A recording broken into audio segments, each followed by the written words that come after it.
When you think about strategic planning, branding, and marketing at your bank or credit union, are you thinking with logic and reason, or are you using your feeling, emotion, and intuition?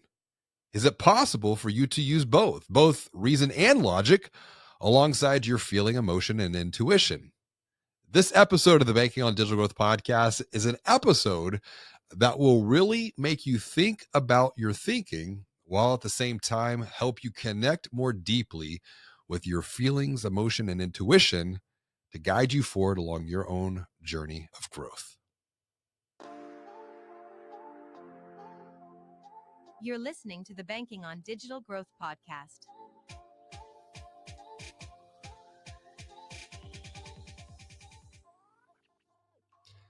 Welcome back to the Banking on Digital Growth podcast. I'm James Robert Lay, founder and CEO of the Digital Growth Institute, where we help financial brands uncover and eliminate their biggest customer journey blind spots so that they can stop losing loans and deposits. Now, before we get into today's episode, I want to invite you to be one of 100 financial brands that I will be guiding, that I will be coaching in the 2025 Digital Growth Accelerator. But I want to be very clear. The Digital Growth Accelerator is a program specifically for growth-minded financial brand marketing, sales, and leadership teams who want to thrive and not just survive in 2025. So if this sounds like you, if you want to thrive in 2025, text me right now, 832-549-5792, and let's have a quick conversation, because I've already had a number of good conversations with listeners of the podcast that want to join the program because they want to help their team thrive. They want to help their financial brand grow in 2025. So text me 832-549-5792. Let's have a very quick conversation about where you're at, where you want to go in the new year. Joining me for today's conversation is Allison Netzer, Chief Strategist at Brand Think, a CMO-led consultancy creating breakout strategies for both banks as well as fintechs. Allison is also the author of 2 best-selling books, Think Like a Brand, Not a Bank, as well as A Year of Thinking Differently. Now, both of these are great books. I highly recommend them. You can grab copies on Amazon, because both of Allison's books, it will make you think, which is exactly what Allison and I will do for you together in our conversation today. Welcome to the show, Allison. It is always great to have you back. It's always great to share time together with you. Thank you. I had been waiting for the call and waiting right here in my seat. And I'm excited. I'm excited to be back, excited to hear what's new with you. Well, there's a lot of good things happening, a lot of positive things happening on my side for sure. What about you? I mean, since you were last on the show, things have changed. You have new ventures, you have new learnings, and we're going to unpack all of them here, of what you're seeing, of what you're hearing out at the macro level, and how that's going to impact those who watch and listen to this podcast on a micro level. But before we get too far there, what is good for you right now, personally, professionally? It's your pick to get started on a positive note. Oh, man. Well, I'll pick professionally. I think last time I did personally. So professionally, as you and I have talked about, and with your encouragement, I've started my own company called Brand Think, and it's a boutique consulting agency, and it's been so much fun, James Robert. Like, one, being in the driver's seat on your own is fun. It's also nerve-wracking, but just the range of conversations that I'm able to have, even outside of technology.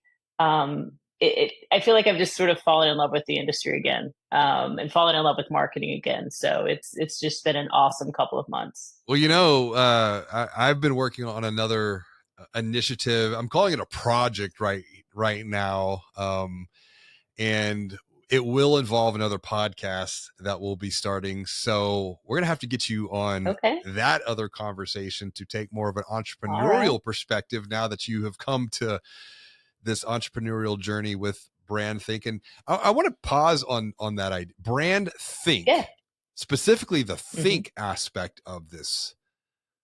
Yes. What's the thinking behind the thinking to get the name Brand Think? I know, The super meta. thinking behind the thinking. Well, you know, I followed in your footsteps and wrote a book with my friend Liz High called Think Like a Brand, Not a Bank. And that book taught me a lot about the power of mindset.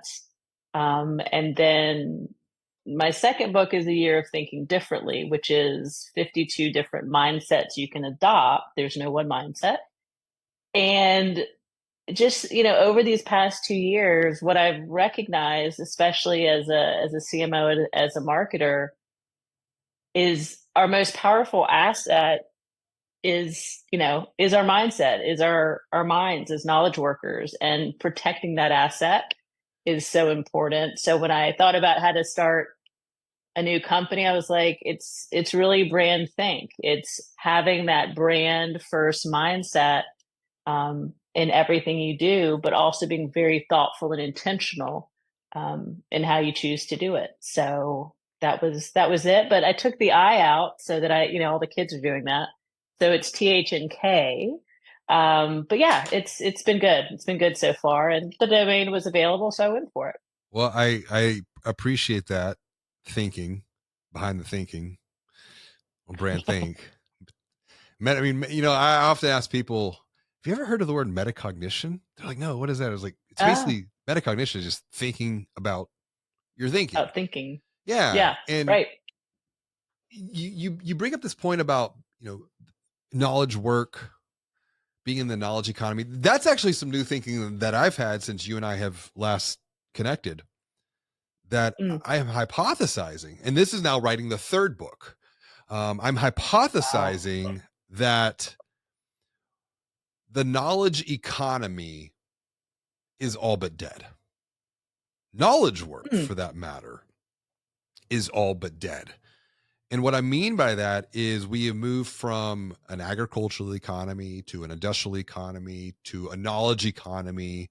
But now, with the rise of AI and large language models, I hypothesize that knowledge, quote unquote, is becoming commoditized. mm, What is going to now come in is going to be what I'm framing as the wisdom economy. And wisdom is not just what you know, wisdom is also based upon experience as well. mm-hmm, It's what you've mm-hmm, lived, it's what you've seen, and being able to connect different points and different dots.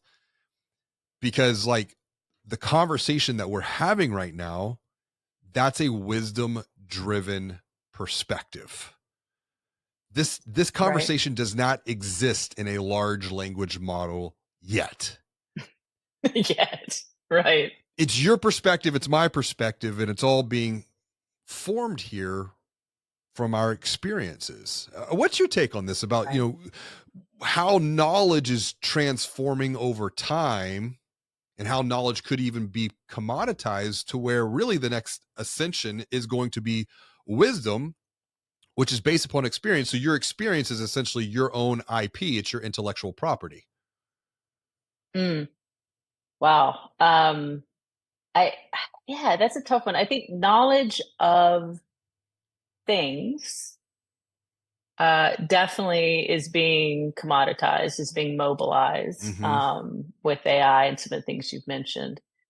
I think knowledge of self, and what I specifically mean is discernment. Mm. Um, I think is I'm not going to say always will be, because they'll be playing this podcast, 100 years from now, and they'll point me as being wrong. But I feel like discernment is something we own, right, as human beings, and especially in the marketing realm, right? Good taste, good discernment, good choices about the knowledge that we choose to use is important. And that wisdom may be a way to frame that up, because I think it's experience, but there's also I posted recently and got some good dialogue going about intuition and the difference between intuition, maybe in logic, and so that intuition, which sometimes is related to our experience and time on earth, and sometimes is just something you actually feel in your belly. But yeah, I think it's definitely shifting. I think the work you do helps keep us open-minded to it, and not seeing it as a threat, but seeing it as an opportunity, which I feel like is really important. Have you heard of the DKI, the DIKW pyramid? DIKW IKW. pyramid. No, I have not. What is So it? that is looking at, there are 4 levels here. There's data at the Hmm. foundation, the bottom, which is ones and zeros. Then Right. there's information, which we would look at as pattern matching. Then there Hmm. is knowledge, being able to distill out of that. Then there's wisdom. So you got data, information, knowledge, wisdom. Your idea of discernment is really, I'm looking at as more from a point of wisdom, being able to Mm. discern a particular point of view. Um, and Yeah, I think so. but you come back to the idea of intuition too, because that's feeling, that's emotion. And I know that's something that you've been observing, you've been hearing. People are perhaps they're wanting to tap further into that. How Yeah. is that transitioning compared to maybe where things were 3 years ago, 5 years ago, 10 years ago?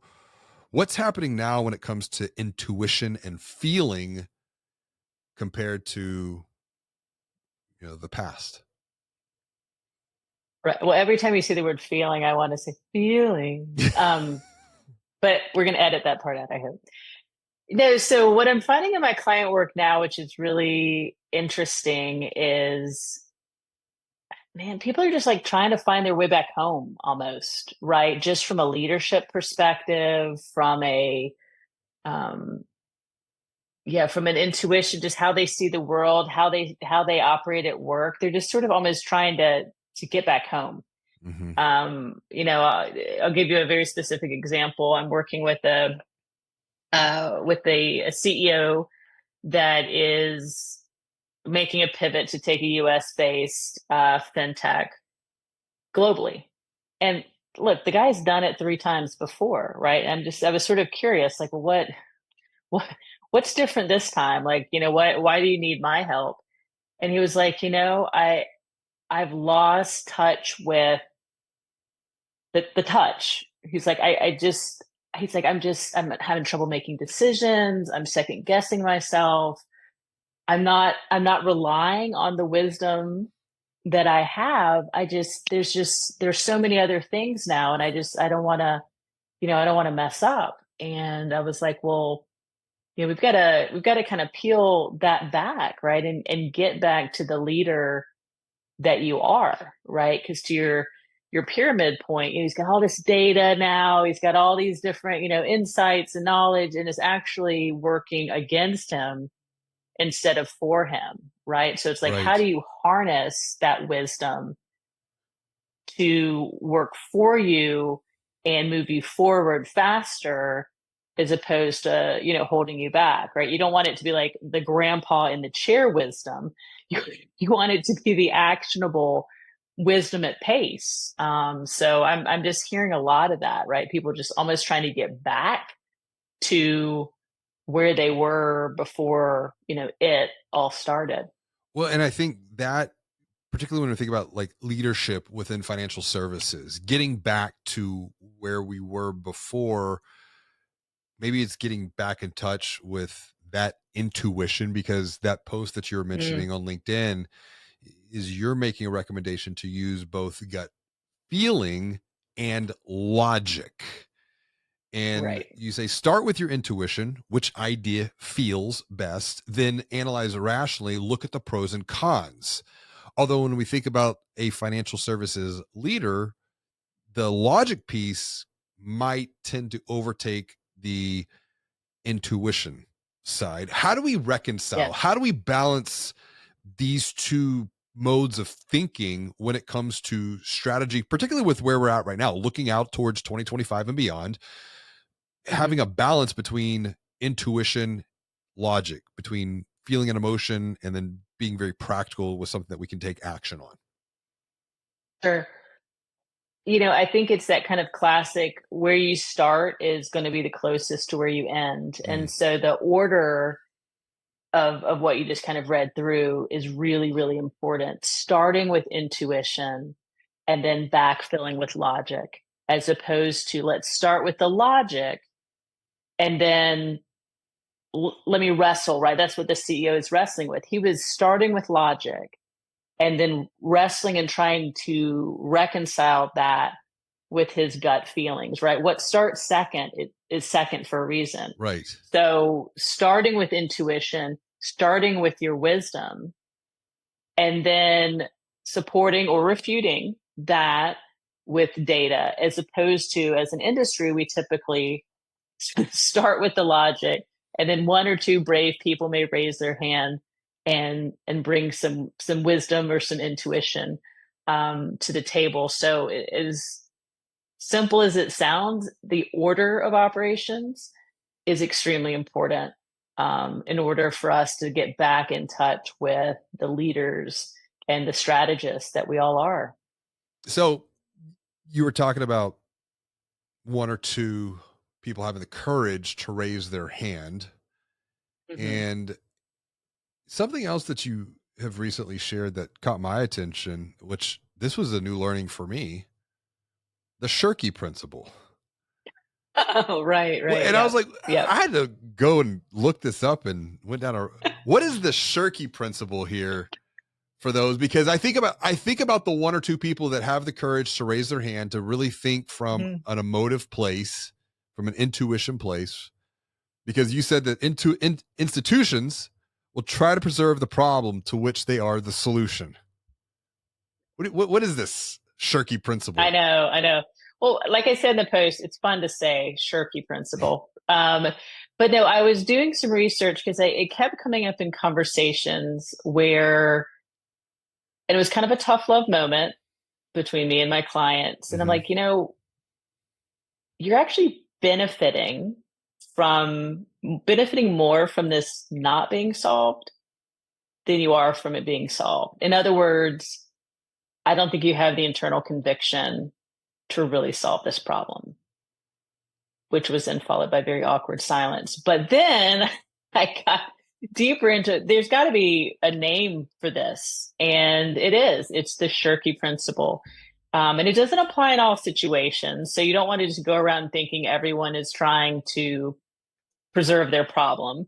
But there are several studies on how governments, businesses, and individuals consciously or subconsciously profit from the very problem that they're meant to solve. Some people throw out smoking, the cancer industry, the big business of the cancer industry. Like, why haven't we found a cure yet? There's bazillions of dollars being made in this area, so it's you can go over the edge and get a little conspiracy theorist with it. But as a strategist, especially in our industry, when so much of our work is questioning the past and Right. why we do the things we do, which is my favorite principle, which is the Chesterton's fence, right? Like, don't pull up the cow fence Yep. until you until you realize why it was there. But it's just a way to guide our questioning nature, right, as we do the work to try to continue to grow the industry. Someone recently told me, and it really was a kind of a wake up moment because hadn't had this perspective before. They were like, listen, because I've been feeling a lot of like tension and conflict myself, Hmm. helping people, helping teams navigate the complexity of change within the vertical. Right. They said, you wake up as an entrepreneur looking for problems to solve, looking to create value, looking to challenge the status quo. Like that's just how you're wired. I'm like, yeah, you're right. I've always been that way. I mean, from the time that Hmm. I was a kid, and that did create conflict, that did create tension in school. They said, but think about there are financial brand leaders, and this is an individual who has worked at a bank. They have worked in innovation. They they've also worked in the fintech space as well. So they see both sides. Sure. But they said a lot of people within financial services that work at a bank or work at a credit union, they wake up and are like, what do I have to do today to not get fired? Yeah. I was like, huh. I've never looked at it that way. I've never thought about it that way before. And this idea of the Shirky principle comes back into play right here, because it's like, it's easier to keep doing things the same way than it is to change. Right. Now, I want to come back to the point that you just recently made when you were working with your client here. You use the word conviction. I don't think you have enough conviction to solve this problem or to do this thing. Why did you call them out on that? Because I do think sometimes you need to bring some. Robert. I know sometimes you have to bring some tough love to the situation to call people on where they're at, because that is gonna what inspires them to move forward if they are stuck. Sure. But why did you call them out? What did you see, and why did you use the word conviction? You're such a good listener. So conviction Please tell to me. I'm so sorry. I'm going to interrupt you real fast. We're gonna play this back for Delina, because I know you know Delina. Right. You've spent time with Delina, but you just said I'm such a good listener. And, you are such a good listener.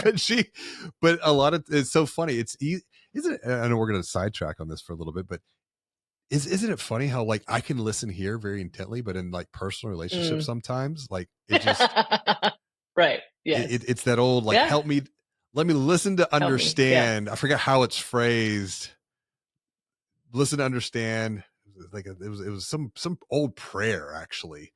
But no, just that you said that, I was like, okay, we're gonna pull this clip and we're gonna let Delina pull that listen one to for sure, because I know she knows you. But I think you're an excellent listener. Well, let's loop back around into the situation here of conviction.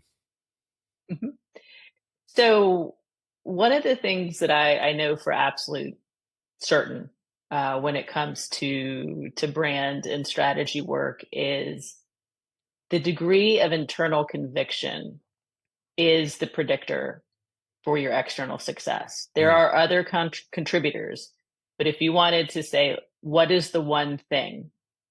Why do certain companies in this space and others succeed when others fail?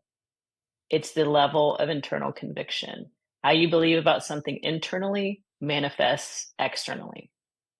Full stop. That's why some companies and institutions with great products fail and lesser products succeed, and vice versa. It's that degree of belief. And you can feel it when you talk to someone, you can feel it when you see what they put out.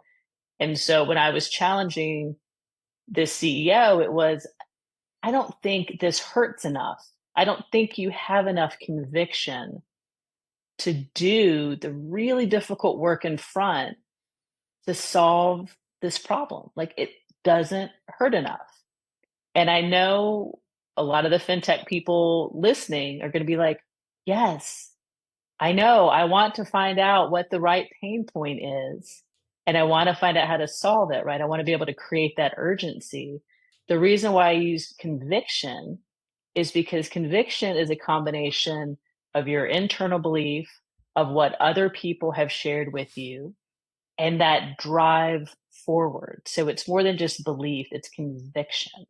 I can be convicted of something by someone else, or I can be convicted of it myself. But unfortunately, this CEO wasn't open to that external, and he wasn't feeling it internally. So in my mind, he didn't have the conviction to move forward, no matter how much work we could do together. That's so well stated. And it's something that I think about from a couple of events that I've recently have done closing keynotes and book sightings around, because I've been talking about this belief to behavior spectrum. It's like, and maybe you could even weigh in on this. When you think about like the conflict that a lot of marketers within financial services feel right now, we can distill that down to marketing feels or is misunderstood. The role, the function of marketing. And I was recently working with a marketing team of about 8 at a financial brand, and they were lamenting on the fact that, oh, it's been a rough year and marketing is misunderstood, and they were taking things very personal. I say, number one, let's just remove. This is not about you as an individual. Like, this is not about you as a person. This is not about you as a team. This is about the role, the function of marketing. So let's put you as people over here, and let's put the role and the function of marketing over here, and let's start separating the two. Hey guys, sorry to interrupt the conversation with Allison, but I wanted to take a quick minute to tell you about the 2025 Digital Growth Accelerator program that we have launched exclusively for growth-minded financial brand marketing, sales, and leadership teams who want to thrive and not just survive in 2025. So if this sounds like you, text me right now, 832-549-5792, because when you join the 2025 Digital Growth Accelerator program, you and your team are going to get a customer journey assessment as well as a website secret shopping study that shows you exactly where you have blind spots in your customer journey, costing you millions of dollars in loans and deposits. You're also going to get access to all 12 classes of the Digital Growth University so that together with your team, you can develop a strategic growth blueprint that guides you forward into the future. And finally, you're going to get ongoing learning and development through quarterly customer journey master classes that I am going to be facilitating that will show you exactly what you need to do next to eliminate the most common customer journey blind spots that are in your customer journeys right now so that you can continue to level up your loan and deposit growth every 90 days. Now, even better, all of this, you get all of this right now, 100% risk free. That means you can have your money back. If by the end of 2025, you don't get at least a dozen new ideas that are going to help you build your brand while at the same time eliminating customer journey blind spots so that you can keep leveling up your loan and deposit growth. Put it another way, what are you risking by not joining the Digital Growth Accelerator? How many more loans and deposits are you going to risk losing because you have unseen gaps, you have unseen blind spots in your customer journeys that you're just simply not aware of right now? Now, the best part is when you take action to apply what you learn in the Digital Growth Accelerator, you're going to make the investment back that you're making in yourself, that you're making in your team. You're going to make that investment back when you acquire just 3 to 5 new accounts. So if you're ready to thrive, not just survive in 2025, if you're ready to thrive, text me right now, 832-549-5792.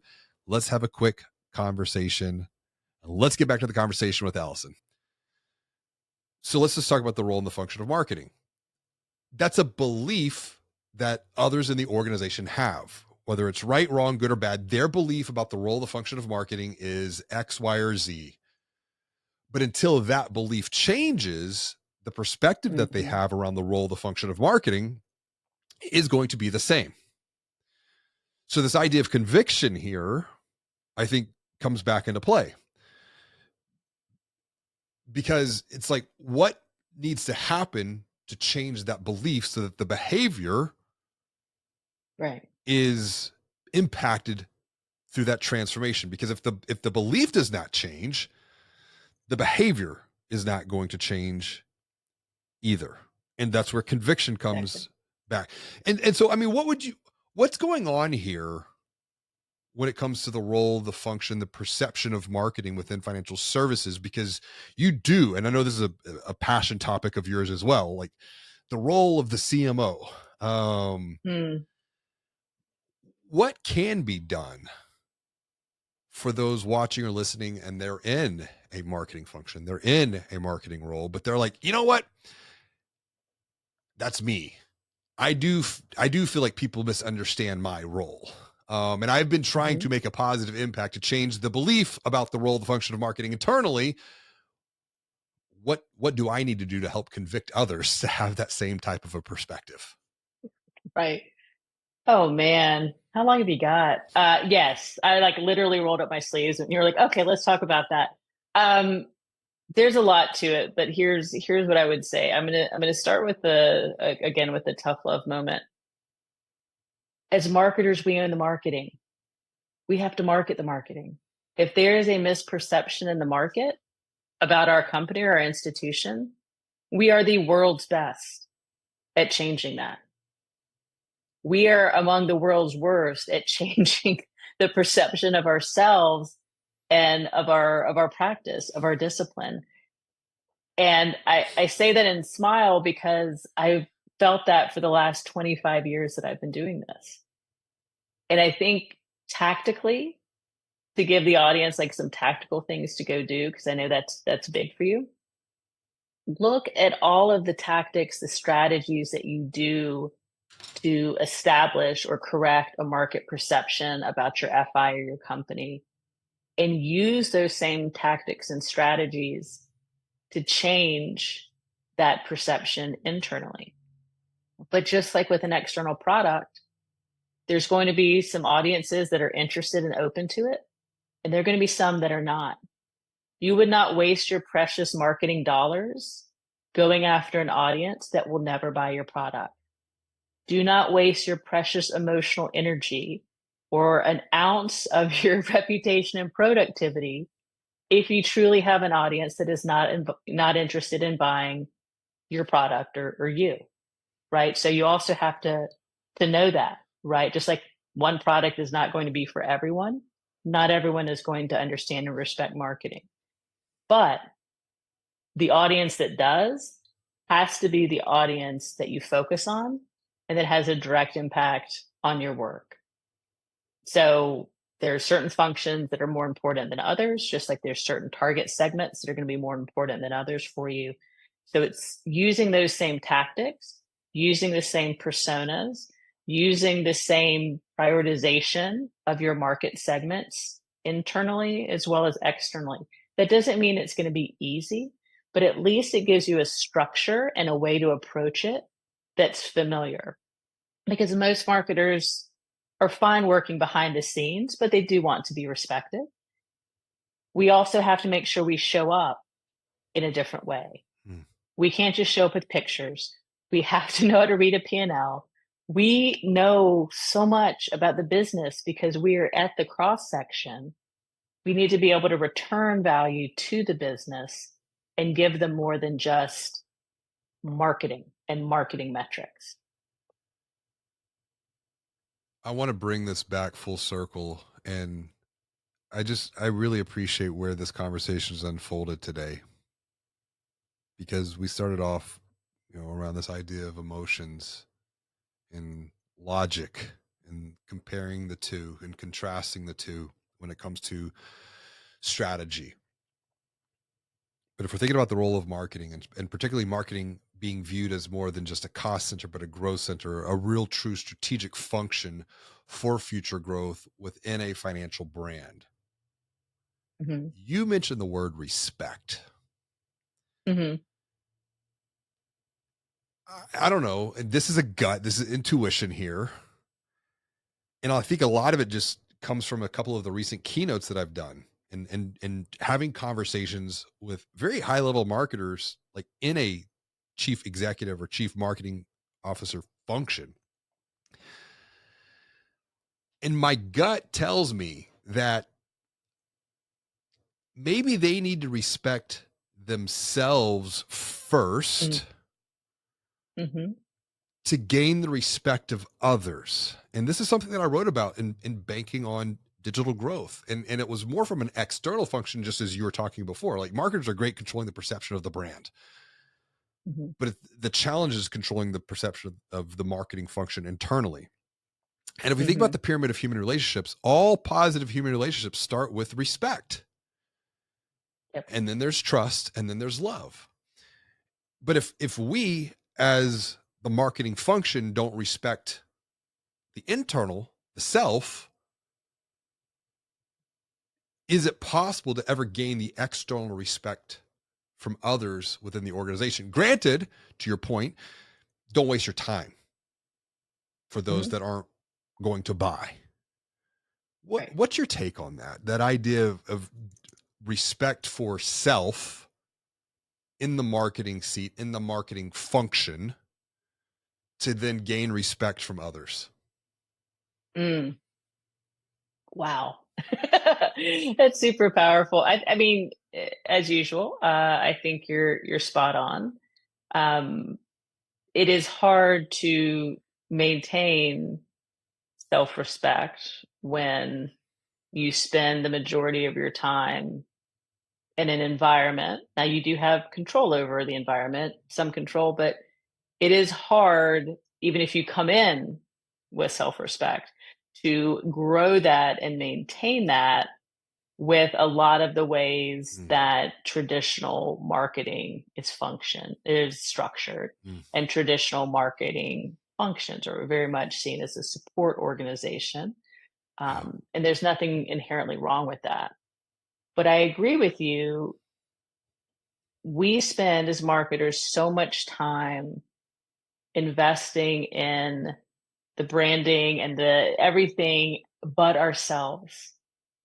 And if we just took a small percentage of the passion that we put towards our brand or the passion we put towards feeding another brand and put it towards ourself and our growth, if we put as much content into ourselves as we do out in the world, that self-respect, that respect would absolutely be there. And you've said it yourself on previous podcasts, is like what you reflect is what you receive, I think is how you said it. Yeah. So absolutely, like having that confidence, having that respect of self, is important. And it just comes down to, you are a persona in this system. You have to give yourself care and feeding as well, not just everyone else. We tend to look at ourselves last, and I think that plays a big part in it.